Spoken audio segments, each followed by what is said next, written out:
कल प्रश्न हुआ, एक अधिकारी थे, वो कह रहे थे हम एक संत के पास गए, वो हमको कह रहे थे कि रोटी रोटी कहने से तुम्हारा पेट भर जाएगा, तो तुम राम राम कहोगे तुम्हारा कल्याण हो जाएगा। एक बार सामने बैठ करके बात करो, जो भगवान के नाम में डूबे हुए, तुम्हें पता चल जाएगा कि नाम में कितनी सामर्थ्य है।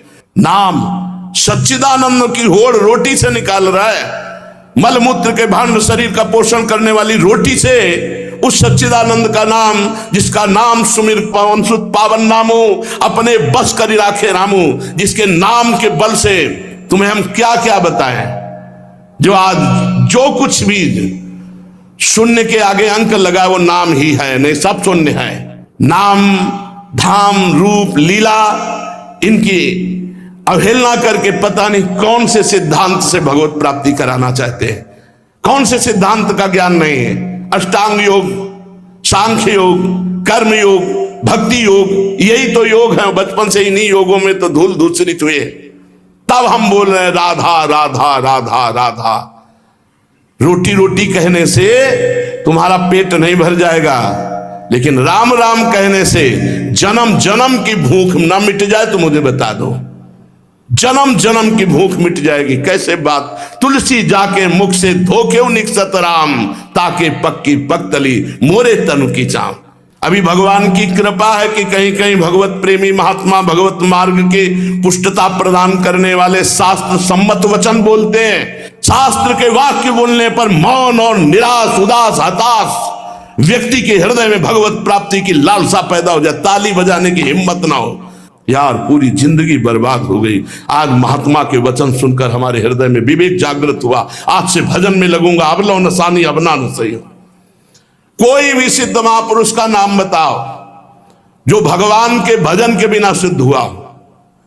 गुरुवाणी जी ललकार ललकार करके जो 10 गुरु हुए, सब नाम पे हमारे सनातन धर्म के जितने भी सिद्ध महापुरुष हुए सब नाम से। कबीरदास जी, धन्ना जाट जी, रामानंद स्वामी, जितने भी महापुरुष सब भगवान के नाम से। पता नहीं अब कौन से महापुरुष पैदा हो रहे हैं जो नाम की अवहेलना, धाम की अवहेलना, मूर्ति पूजा की अवहेलना। आज तक कोई भी साधक या सिद्ध हुआ हो जिसने गुरु की आराधना ना की और सिद्ध हो गया हो, मैं बताना कुछ नहीं हाथ लगा। तो गुरु मूर्तिमान थे या अव्यक्त? मूर्तिमान। गुरु के वचन साकार थे या निराकार? साकार। गुरु के चरण साकार थे कि निराकार? और जब माथा रगड़ते तो स्थिति निराकार में हो जाती है। समझो, वेद वांग में भगवान का साकार रूप है।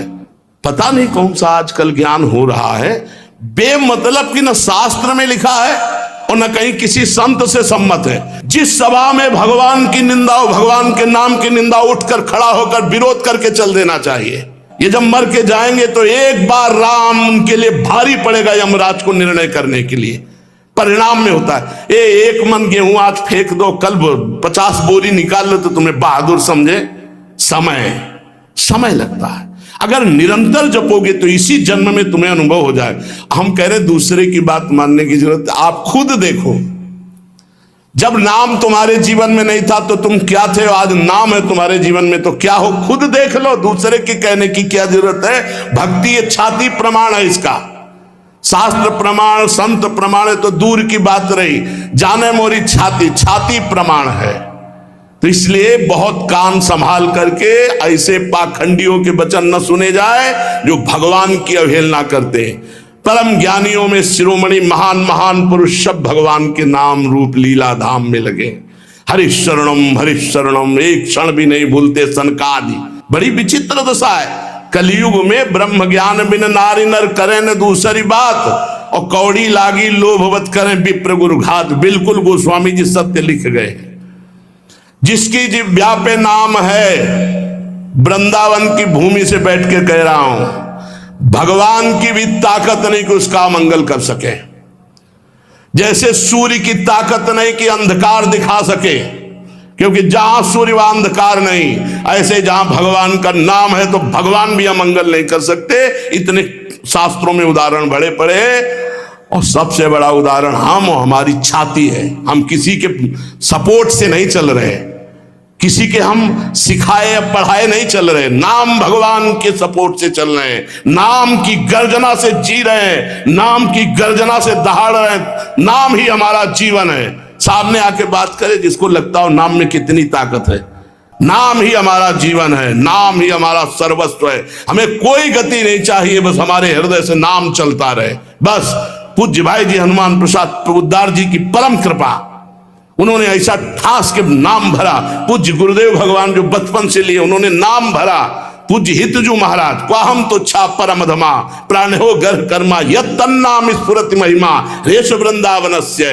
राधा नाम पूज्य गुरुदेव भगवान, नाम नाम नाम सबका सार नाम। और जो नाम ना पकड़े तो वो अपने जीवन की हाल देख लेना आगे चल के। और नाम पकड़ लिया तो चाहे कामी हो, चाहे क्रोधी हो, चाहे लोभी हो, चाहे मोही हो। भागवत में लिखा है कि पुत्र के बहाने नारायण बुलाया तो भगवान की प्राप्ति हो गई। अहो वत्स पचतो गरीयान जिह्वाग्रे वर्तते नाम तुभ्यम। वो चांडाल भी श्रेष्ठ है जिसकी जिह्वा पर भगवान का नाम विराजमान है। एक गुरुजी ने कहा चेला को, बहुत दिन से सेवा कर रहा था, क्या चाहिए? गुरुजी जो आप उचित समझो। उसे बहुत गरीब आदमी हूं, आपकी सेवा में लगा। बोले आज वो अमोघ वस्तु देंगे जिसकी समानता त्रिभुवन नहीं कर सकती। जाओ गंगा स्नान करके आओ। गंगा स्नान करके आए। बोले बेटा राम राम राम, किसी से कहना नहीं, बहुत गुप्त चीज, अमूल्य वस्तु। गुरुजी राम राम राम, किसी से कहना नहीं। क्या दिया? चुपचाप अंदर अंदर जपना जी। बाहर गए तो गाय चरा रहे थे लोग। बोले भगत जी राम राम। गुरुजी कहे थे बड़ी गुप्त वस्तु है, अमोघ वस्तु, फुसला दिया। ये तो एक चरवाहा बोल रहा है हमसे राम राम, वही गुरुजी ने बोला है राम राम। मतलब ऐसा तो नहीं करना चाहिए, इतने बड़े संत को और हम इतनी सेवा की, हमको फुसला दिया राम राम कह के। दूसरे दिन सेवा में बोले गुरुजी एक बात कहना चाहते। बोले बच्चा बाद में कहना, बहुत जरूरी काम है। वो झोली है, उस झोली में एक वस्तु टंगी है, उसको बेच आओ बाजार में, पर केवल मूल्य भर जानना, बेचना नहीं, खाली वापस आओ जाओ। वो गुरुजी हमें बात कहने तो बोले तुम्हारी बात जे ही ये काम करके आओगे सो। ले गए तो एक भाटा आलू गाजर बेच रहा था, उससे कहा ये, उसने देखा चमकता हुआ पत्थर, तो बोले 2 किलो बैंगन ले लो। बोले नहीं लाओ। पेन से लिखा कि सब्जी बेचने वाले ने 2 किलो बैंगन इसकी मूल्य लगाया। अब एक बनिया के पास गया, बोले ये लेंगे आप? उसने कहा चमकता हुआ कोई पत्थर है। कहा 1000 रुपया।